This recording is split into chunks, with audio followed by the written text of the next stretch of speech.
கர்த்தராகிய இயேசு கிறிஸ்துவின் நாமத்தில் உங்களை அன்போடு வாழ்த்துகிறேன். இன்று ஆண்டவர் நமக்கு தரும் அற்புத வார்த்தை யாத்திராகமம் 34:10. உன்னோடே கூட இருந்து நான் செய்யும் காரியம் பயங்கரமாயிருக்கும். எக்ஸோடஸ் 34:10.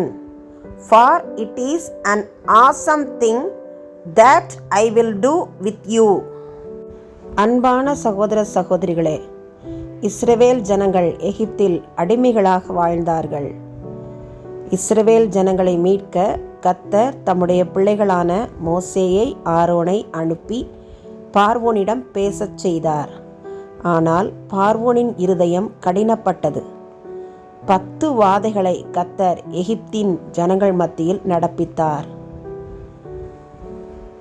கோல் பாம்பானது, தண்ணீர் இரத்தமானது, பேன்கள் வந்தது, தவளைகள் வந்தது, வெட்டுக்கிளிகள் வந்தது என அற்புதமான அதிசயமான காரியங்கள் நடந்தும் பார்வோன் கர்த்தரை நம்பவில்லை. இஸ்ரவேல் ஜனங்களுக்கு விடுதலை கொடுக்கவில்லை. கடைசி வாதையாக தலைச்சன் பிள்ளை சங்காரம் நடந்தது. ஆட்டுக்குட்டியின் இரத்தம் இஸ்ரவேல் ஜனங்களின் வீடுகளின் நிலைக்கால்களில் பூசப்பட்டதால் இஸ்ரவேல் ஜனங்களின் வீட்டில் கர்த்தர் எந்த சேதத்தையும் வரவைக்கவில்லை. அற்புதமாய் பாதுகாத்தார். ஆனால் எகிப்தின் வீடுகளில் அத்தனை வீடுகளிலும் தலைச்சன் பிள்ளை சங்காரம் நடந்தது. அதன் பிறகுதான் பார்வோன் இஸ்ரவேல் ஜனங்களை குடும்பமாக அவ்விடத்திலிருந்து கடந்து செல்ல அனுமதித்தார்.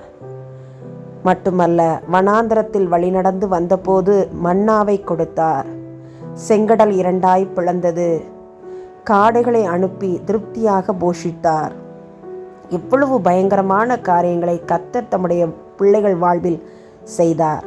இன்று உங்களுடைய என்னுடைய வாழ்விலும் அநேகர் பார்த்து அதிசயிக்கும் வண்ணமாக பயங்கரமான காரியங்களை கர்த்தர் நடப்பிப்பேன் என்று வாக்கு கொடுக்கிறார். கர்த்தருடைய வசனத்தை விசுவாசிப்போம், பெற்றுக்கொள்வோம். ஆமன். பயங்கரமான காரியங்களை நடப்பிக்கிறவரே, பரமபிதாவே, தர்மியான ஜெப நேரத்துக்காக ஸ்தோத்திரம். எங்களை தாழ்த்தி உடைய பாதத்திலே ஒப்பு கொடுக்கிறோம். குடிக்கு, போதைப் பொருளுக்கு அடிமைப்பட்ட மக்களுக்காக ஜெபிக்கிறோம். விடுதலைக்காக ஜெபிக்கிறோம். விடுதலையின் நாயகன் நீர் ஒருவர் மாத்திரமே என்பதை நாங்கள் அறிவோம். ஆண்டவரே, குடிப்பழக்கம் மக்களை விட்டு அகல கிருபை செய்யும். போதை பழக்கங்கள் அகற்றப்பட கிருபை செய்யும். கர்த்தருடைய ஆவியானவர் எங்கேயோ அங்கே விடுதலை உண்டு என்று உடைய வசனம் சொல்கிறதே. குமாரன் உங்களை விடுதலையாக்கினால் மெய்யாகவே விடுதலை ஆவீர்கள் என்று உடைய வசனம் சொல்கிறதே. உம்முடைய வசனத்தின்படி ஜெபத்தோடு காத்திருக்கிற பிள்ளைகளை விடுதலை செய்யும். அற்புதங்களை நடப்பியும். குடும்பமாய் சமாதானமாய் சந்தோஷமாய் வாழ உதவி செய்யும். அடிமைத்தனம் மாறட்டும். உம்முடைய சமூகத்திலே அவர்களை ஒப்பு கொடுத்து ஜெபிக்கிறோம். பிசாசானவன் தொடாதபடி இரத்த கோட்டைகளாய் மூடி மறைத்து பாதுகாத்து கொள்ளும். இயேசுவின் மூலம் ஜெபிக்கிறோம் நல்ல பிதாவே. ஆமேன்.